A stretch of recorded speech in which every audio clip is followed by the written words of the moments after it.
Hello, and we are going to be looking at graphing linear equations, easy as pie. A few steps.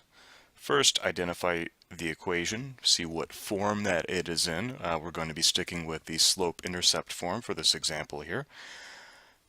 Substitute for one variable with two different variables. Your second step, basically you're plugging in one of the variables in order to get the second one, which will give you points, 2 points, in fact.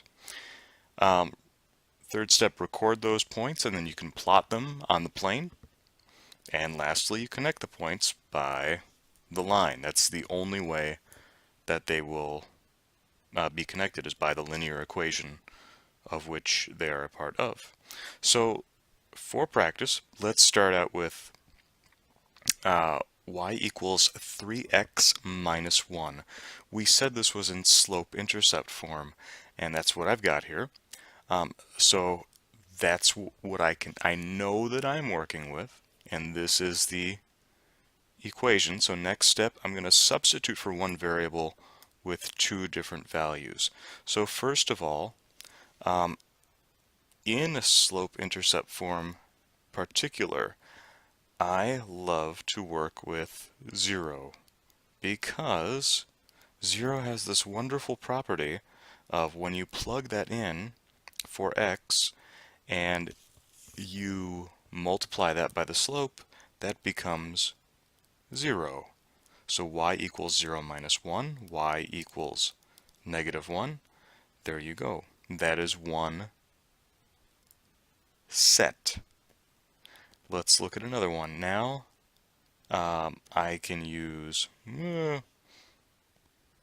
I feel like y equals 3. Excuse me, x equals 3. So I have 3 times 3 minus 1.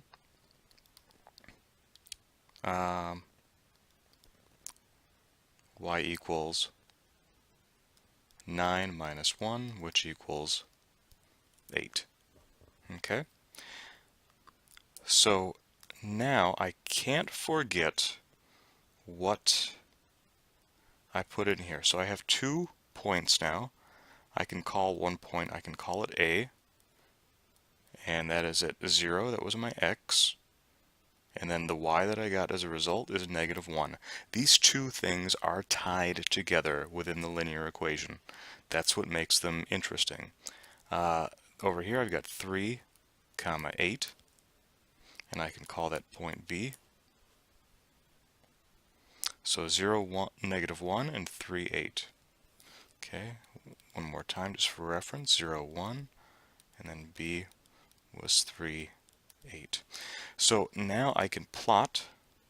A is going to be at 0, that's my horizontal, that's the x, 1. So there's point A at 0, 1. Looks like I'm going to need to add a little bit of space here for my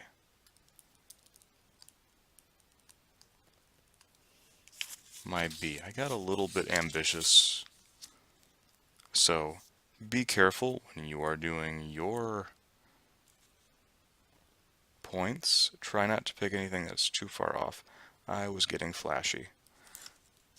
I was originally going to use 1, then I thought, you know what? Let's go crazy. But that was a mistake. So even if they're just 1 point away, it will still work. Okay, so there we go. So now B is going to be at 3, 1, 2, 3, and then 1, 2, 3, 4, 5, 6, 7, 8. Be about right there. That's point B.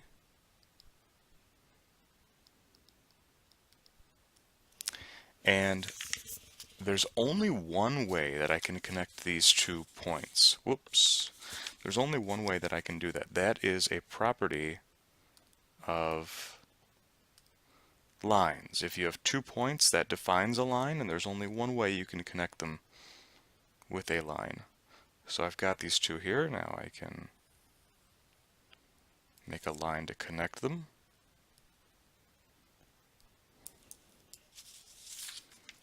And that's it.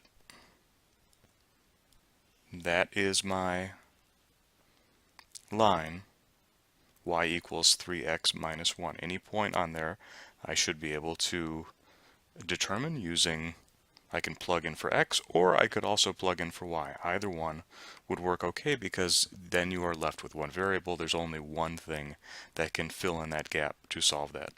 So just a quick review again: identify the equation. What form are you working with? What is it? How can you easily plug into there? Substitute for one variable, the same variable ideally. It doesn't have to be, but end result is you want to get 2 points, which you use in step 3. Then you plot them, and then lastly just connect them, and then you've got your graph. So I'd like you to practice a little bit. Go ahead and graph in your notebook y equals 3 over 2x plus 4. Try that out, and then we will talk about this in class. Bring your questions and have an excellent day.